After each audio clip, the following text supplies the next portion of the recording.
हाँ जी दोस्तों, very very good morning from Mumbai. आज का वीडियो काफ़ी इम्पोर्टेंट रहने वाला है उन लोगों के लिए जो लोग प्लान कर रहे हैं परमानेंटली मुंबई शिफ्ट होना, या फिर मुंबई आ रहे हैं जॉब के पर्पज़ से या पढ़ाई करने के लिए। तो मुंबई एक बहुत ही खूबसूरत जगह है। यहाँ के लोग बहुत अच्छे हैं। यहाँ का क्लाइमेट कंपैरेटिवली काफ़ी सही रहता है। बहुत ज़्यादा गर्मी भी नहीं होती है और बहुत ज़्यादा ठंड भी नहीं होती है सर्दियों में। तो सर्दियों के हिसाब से तो ये काफ़ी सही जगह है रहने के लिए। बट मुंबई की एक दिक्कत है जो आप सभी को पता होनी चाहिए, वो है यहाँ के लगातार बढ़ते प्रॉपर्टी के प्राइसेस। प्रॉपर्टी के प्राइसेस यहाँ पर आसमान छू रहे हैं। पूरे इंडिया में नो डाउट सबसे ज़्यादा कॉस्ट ऑफ लिविंग मुंबई में ही है।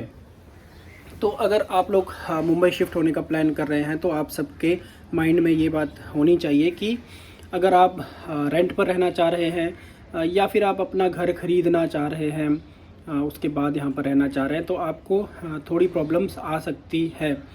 क्योंकि यहाँ पर अगर आप एक डिसेंट सी सोसाइटी में रहना चाह रहे हैं तो आपको 1 BHK मिनिमम 35-40,000 से नीचे रेंट पर नहीं मिलेगा, और ये यहाँ की सच्चाई है। और इतना कुछ पे करने के बाद भी आपको बहुत ज़्यादा कुछ मिलने वाला नहीं है। छोटे छोटे घर मिलेंगे, बालकनीज़ नहीं होगी, तो इन सब में आपको एडजस्ट करना पड़ेगा। और फिर उसके बाद यहाँ पर पार्किंग की भी बहुत ज़्यादा समस्या है। स्पेशली अगर आप रेंट पर रह रहे हैं तो जितने भी टेनेंट्स होते हैं उनको सोसाइटी वाले पार्किंग के लिए अलाउ नहीं करते हैं, और अगर अलाउ करते भी हैं कुछ सोसाइटीज़ में तो आपको बहुत ही हैवी पार्किंग चार्जेस देने पड़ते हैं। ऐसी भी सोसाइटीज़ है जहाँ पर आपको महीने के 5-6 हज़ार रुपये पार्किंग के ही चार्जेस देने पड़ते हैं।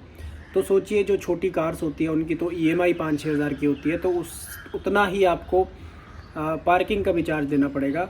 तो it becomes really very difficult for a common man. So let us directly come to the point. आज का जो वीडियो हम बना रहे हैं वो मैं इसलिए बना रहा हूँ क्योंकि मैं मुंबई में जो है ऑफ़िस के काफ़ी नज़दीक में रह रहा था पिछले 2-3 सालों से। यहाँ से मुझे ये सुविधा थी कि मैं ऑफ़िस काफ़ी जल्दी पहुँच जाता था, और इवनिंग में तो 10 से 15 मिनट के अंदर मैं वापस भी आ जाता था, तो मेरा टाइम काफ़ी सेव हो जाता था। बट टू बी ऑनेस्ट, अगर आपको मुंबई में एक अच्छी जगह पर रहना है, एक अच्छी सोसाइटी में रहना है, तो आप ये एक्सपेक्ट नहीं कर सकते कि आप अपने ऑफिस के आसपास ही रहें। स्पेशली अगर आपका ऑफिस एक प्राइम लोकेशन पर है, जैसा कि मेरा जो ऑफिस है वो मुंबई में बांद्रा कुर्ला कॉम्प्लेक्स में है। ये जो है मुंबई का सबसे कॉस्टली कमर्शियल एरिया है। तो इसके आसपास अगर मैं रहना चाह रहा हूँ तो ऑब्वियसली प्रॉपर्टी के प्राइसेस, रेंट जो मुझे देना है वो बहुत ज़्यादा पे करना पड़ता है। बहुत ज़्यादा एक्सपेक्टेशंस लेकर जो लोग आते हैं मुंबई में तो उनको काफ़ी दिक्कत हो जाती है। एक छोटी सी story before I show you the room where I am living, मैं आपको बताता हूँ कि जब मेरी नई नई जॉब लगी थी, it's a very very funny story. जब मेरी मुंबई में जॉब लगी थी तो सबसे पहले मैंने सर्च किया कि मेरा जो ऑफ़िस लोकेशन है वो कहाँ पर है।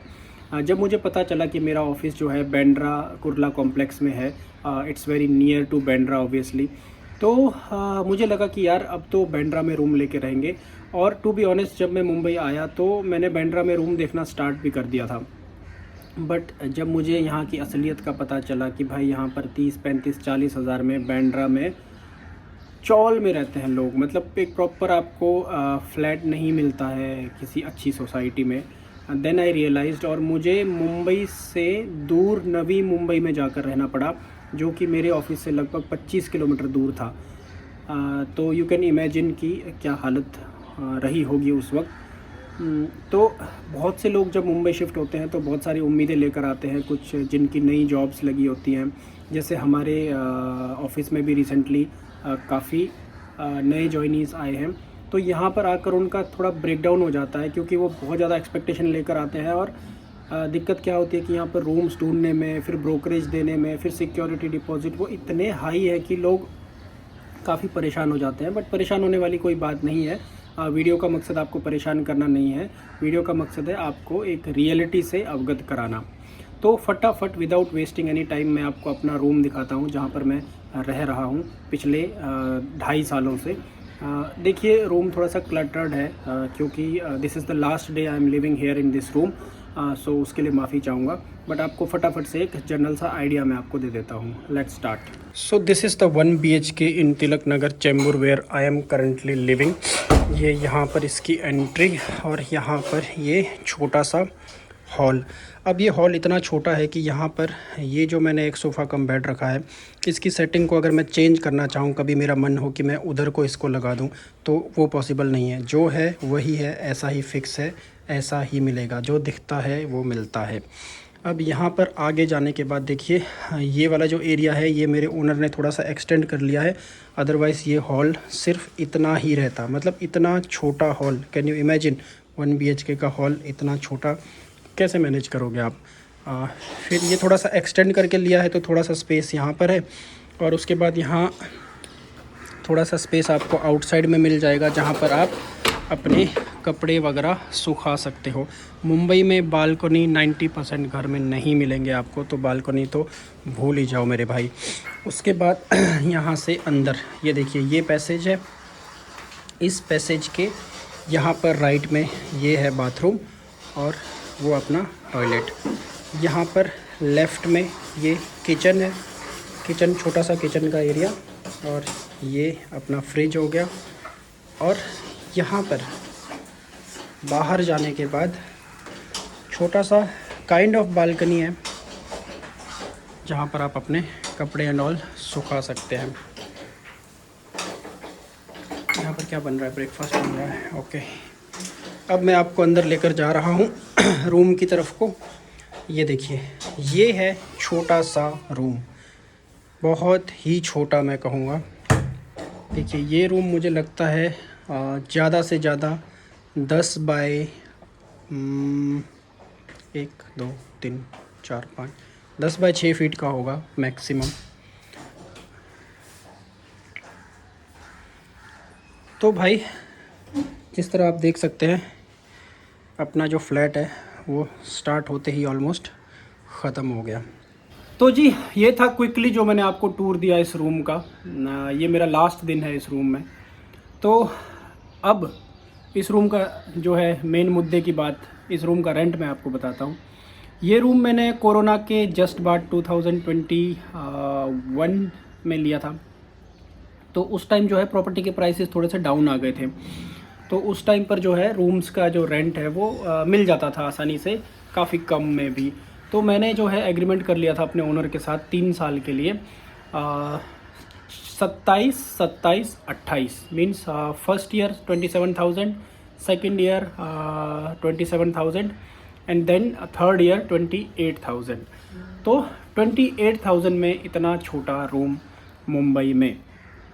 अब मैं आपको बताता हूँ कि यहाँ पर एक कैच है। ये रूम मुझे 28,000 में इसलिए मिला क्योंकि उस टाइम पर कोरोना चल रहा था और प्रॉपर्टी के प्राइसेस कम थे, जैसा कि मैंने आपको बताया। अभी अगर सेम डिट्टो यही का यही रूम अगर आप तिलक नगर चेंबूर में लेने जाओगे तो आपको 35,000 से नीचे कोई नहीं देगा। सोचिए गांव में या फिर किसी छोटे शहर में 35,000 में आप पूरा का पूरा बंगलो रेंट पर ले सकते हैं। किसी भी छोटे शहर में आप चले जाइए। गांव में तो खैर रेंट वेंट का कंसेप्ट आई डोंट थिंक होता भी है। तो यार ऐसी हालत है मुंबई में रेंट्स की, और ये सेम हालत बेंगलोर में भी बहुत हद तक ऐसा ही है। जितने भी बड़े सिटीज़ हैं, महानगर हैं, वहाँ पर कुछ कंडीशंस इसी तरह की होती जा रही है, बट मुंबई में कुछ ज़्यादा ही हो रही है। चलिए एनीवेज हम तो इस रूम को अब छोड़कर जा रहे हैं।